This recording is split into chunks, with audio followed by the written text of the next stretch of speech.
विद्यार्थी मित्रांनो, मी कुलाळ SD श्री शिव छत्रपती महाविद्यालय जुन्नर या ठिकाणी राज्यशास्त्र विषयाचे अध्यापन करीत आहे। विद्यार्थी मित्रांनो, आज आपल्या संपूर्ण जगावर कोविड-19 फार मोठं संकट आलेलं आहे।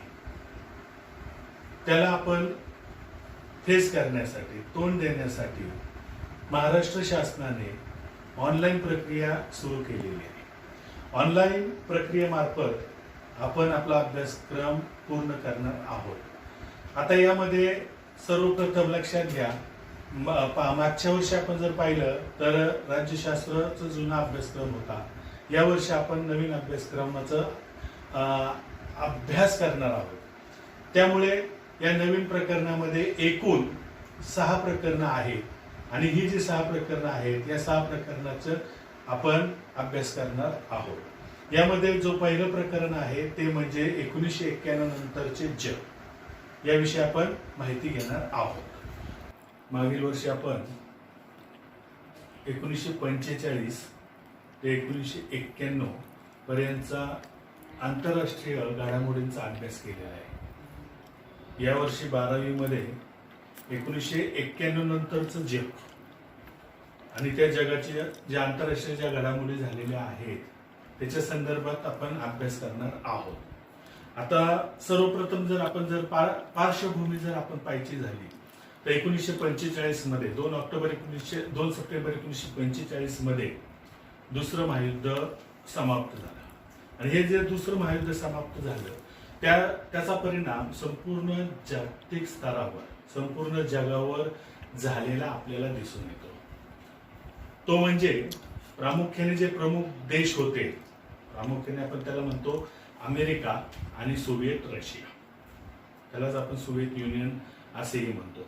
हे 2 प्रमुख देश, या 2 प्रमुख देशांनी संपूर्ण जगावर आपलं अस्तित्व कशा पद्धतीने निर्माण होईल यासाठी प्रयत्न करण्यास सुरुवात केली आणि त्याचा परिणाम साहजिकच काय झाला, त्याचा परिणाम इतर जे काही देश होते, इतर खंडातील देश होते ते सुद्धा काय झाले, त्यांच्या पुढे झुकले का, तर साहजिकच आहे त्यांचं आर्थिक पाठबळ तेवढं नव्हतं, त्या देशाकडे आर्थिक परिस्थिती तशी नव्हती, शस्त्रास्त्र साठा नव्हता।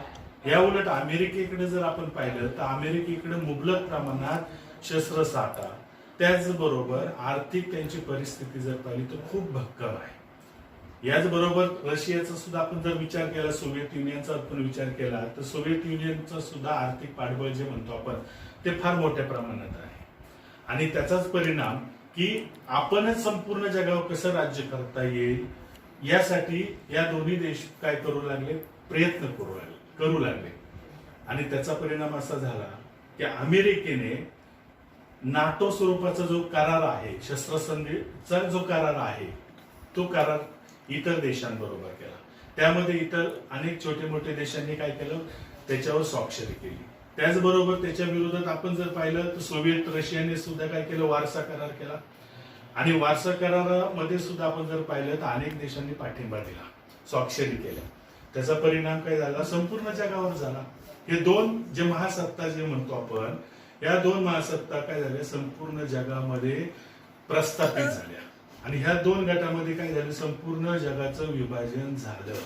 1-2 गट निर्माण झाले, त्यालाच आपण द्विध्रुवीयता असेही म्हणतो आणि यामध्ये काय झालं की एक तणावाची परिस्थिती निर्माण झाली। 2 महासत्तांमध्ये तणावाची परिस्थिती निर्माण झाली आणि या परिस्थितीचं साहजिकच काय झालं, युद्ध प्रत्यक्ष झालं नाही परंतु तशा पद्धतीची परिस्थिती निर्माण झाली, तणावाची परिस्थिती निर्माण झाली।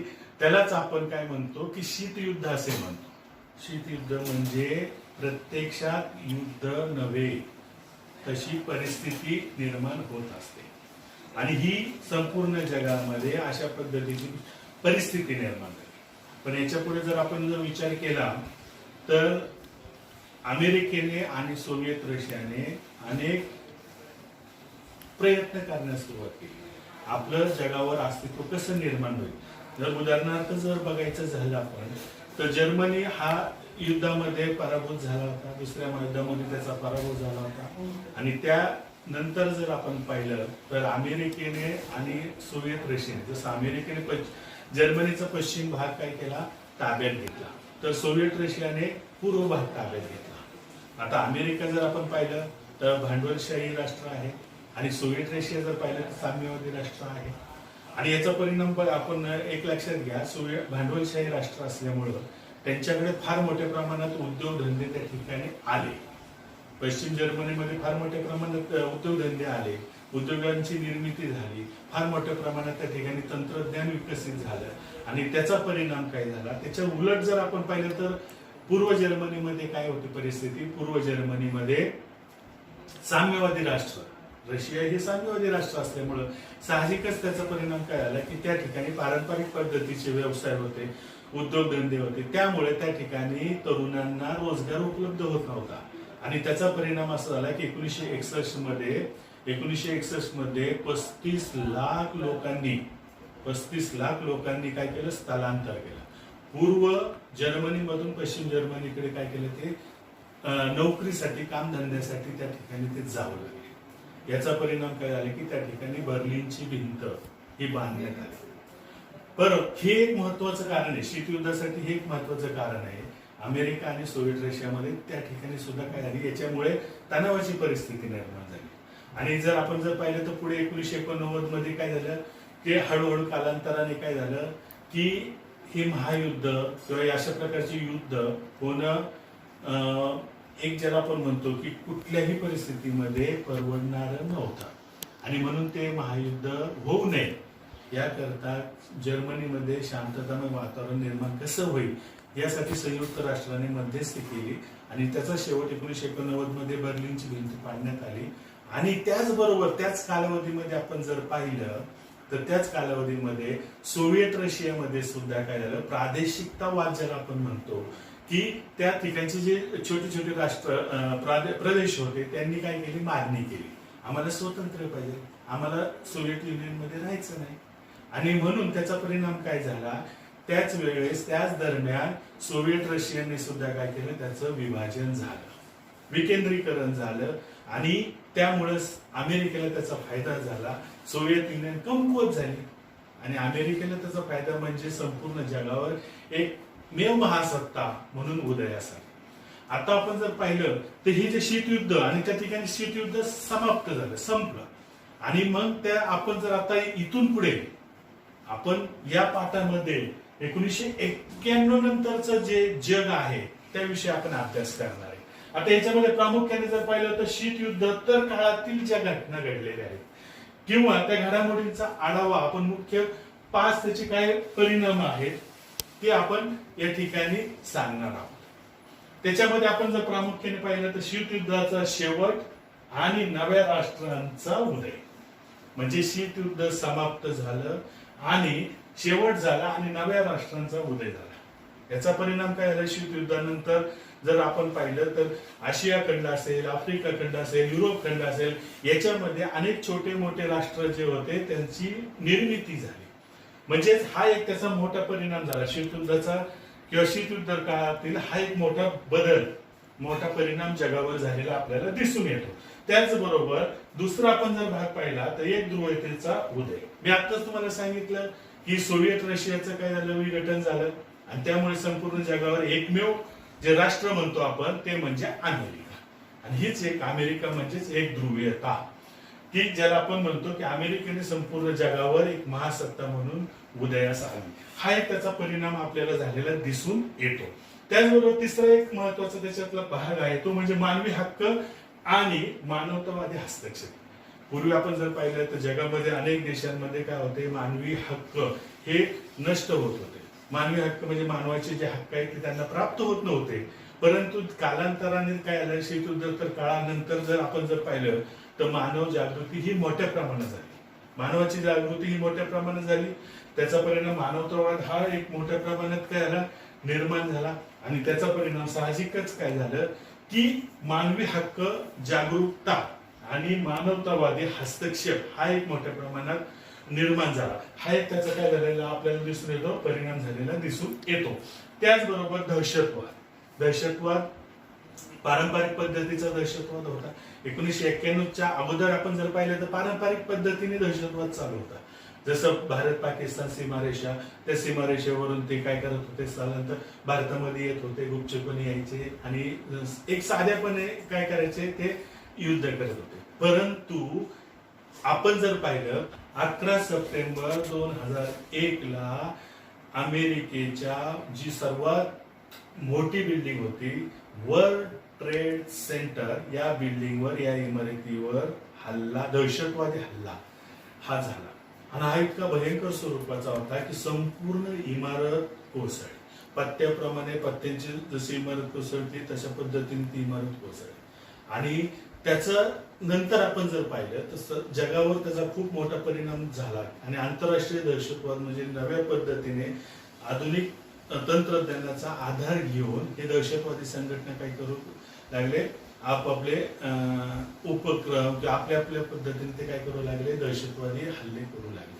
आता ह्याच्यामध्ये हा एक बदल आपल्याला विशेष प्रामुख्याने दिसतो. त्याच्यानंतर बहुध्रुवीयता आणि प्रादेशिकतावाद, जसं आपण पाहतो की 91 नंतर एक बदल, फार मोठा बदल झाला की नुसतं आपण जर पाहिलं तर अमेरिकेचं वर्चस्व होतं संपूर्ण जगावर, त्याला शह देण्यासाठी भारत आणि चीन यांनी प्रामुख्याने महत्वाची भूमिका, महत्वाचा रोल घेतलेला आहे. आज आपण पाहतो भारत सुद्धा एक जागतिक स्तरावर अग्रेसर आहे, चीन सुद्धा खूप मोठ्या प्रमाणात प्रगती करतोय आणि त्याचा परिणाम साहजिकच होतो का अमेरिकेवर होताना दिसतोय. याशिवाय आपण जर पाहिलं तर युरोपीय जी राष्ट्र आहेत त्याचं सुद्धा आपण जर पाहिला तर त्याचं सुद्धा एकीकरण होते, त्याचा सुद्धा फार मोठा परिणाम झालेला आपल्याला दिसून येतो. जसे इंडो पॅसिफिक म्हणतो आपण, त्या इंडो पॅसिफिकचा सुद्धा परिणाम झालेला आपल्याला दिसून येतो. याशिवाय इतर ज्या काही आशिया खंडातील ज्या संघटना आहेत त्या संघटना एकत्रित येऊन अनेक क्षेत्रांमध्ये पुढे येण्यासाठी प्रयत्न करतायत, त्याचाही परिणाम आपल्याला दिसून येतो. आणि सर्वात महत्वाचं की प्रादेशिकतावाद, हा प्रादेशिकतावाद हा एक महत्वाचा त्याच्यामधला मुद्दा आपल्याला दिसून येतो.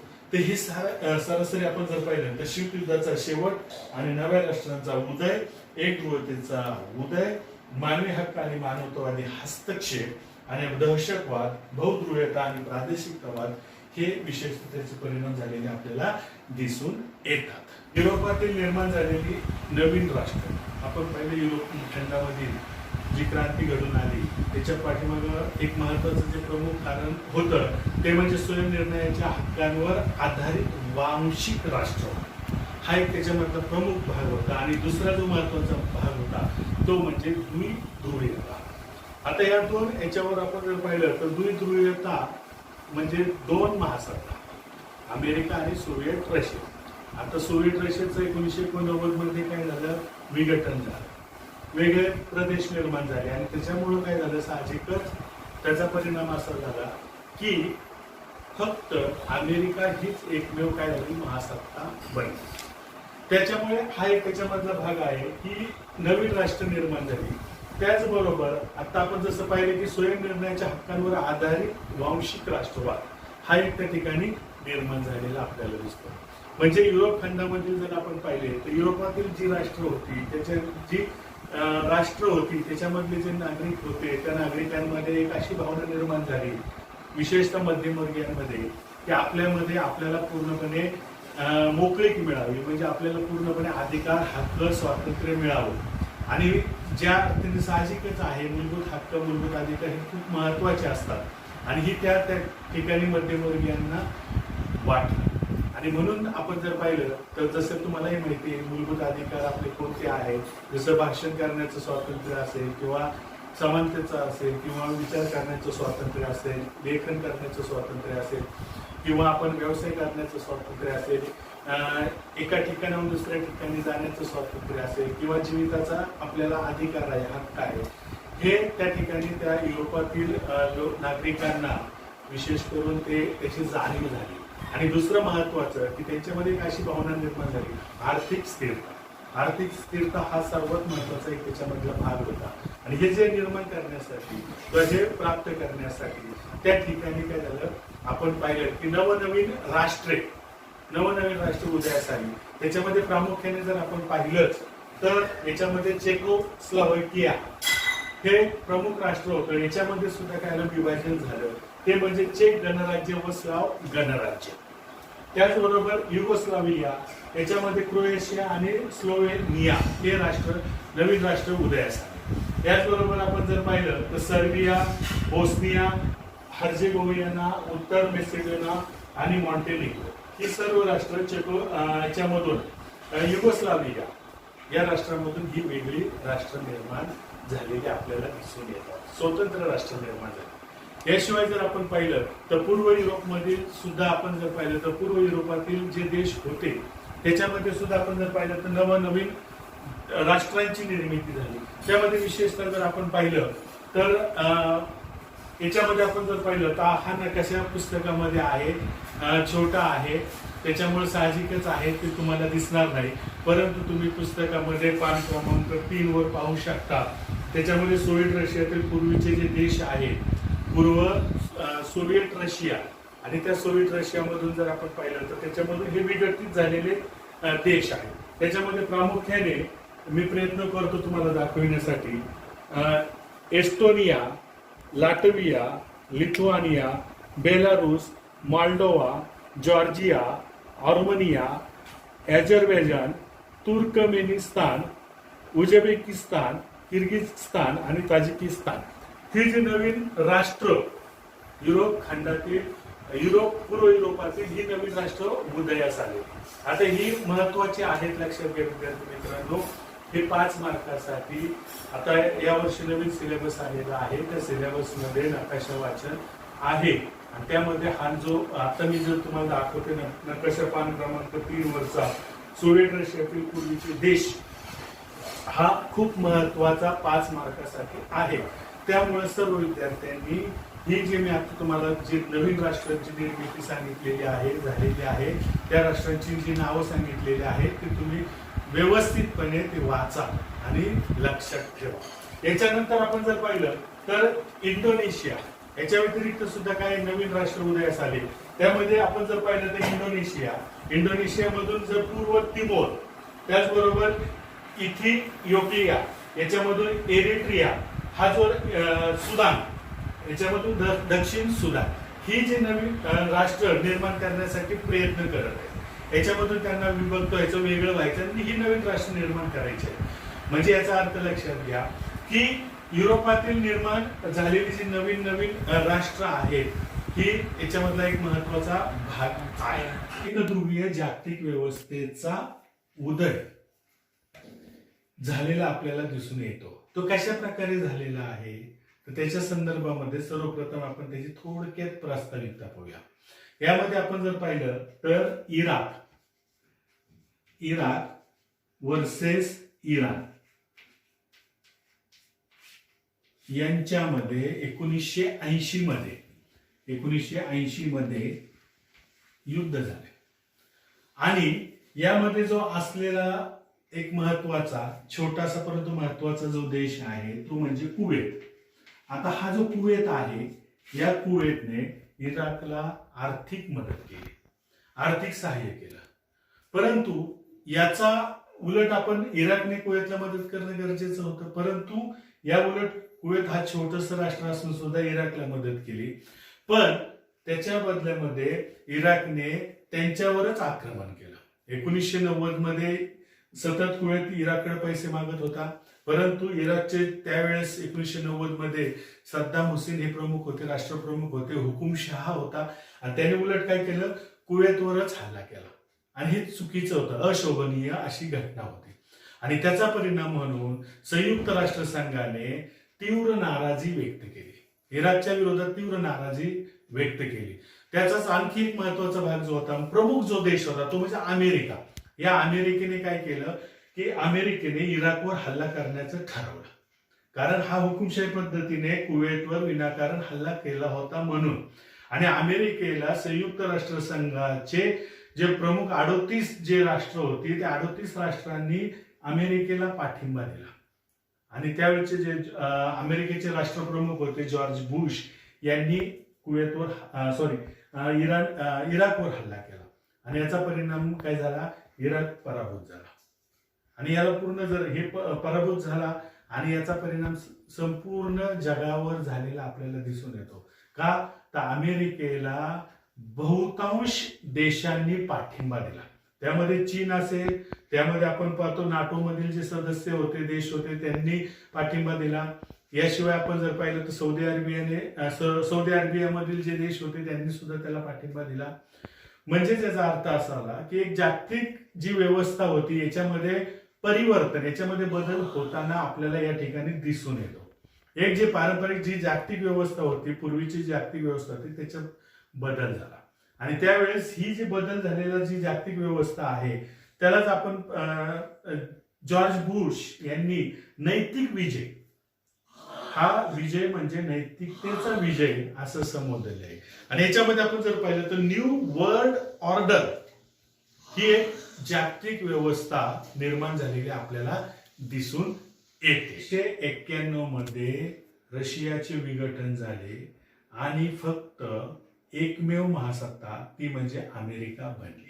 त्यालाच आपण एकध्रुवीयता असे म्हणतो. आणि ही एकध्रुवीयता म्हणजे एकध्रुवीय जागतिक व्यवस्थेचा उदय झालेला आपल्याला दिसून येतो.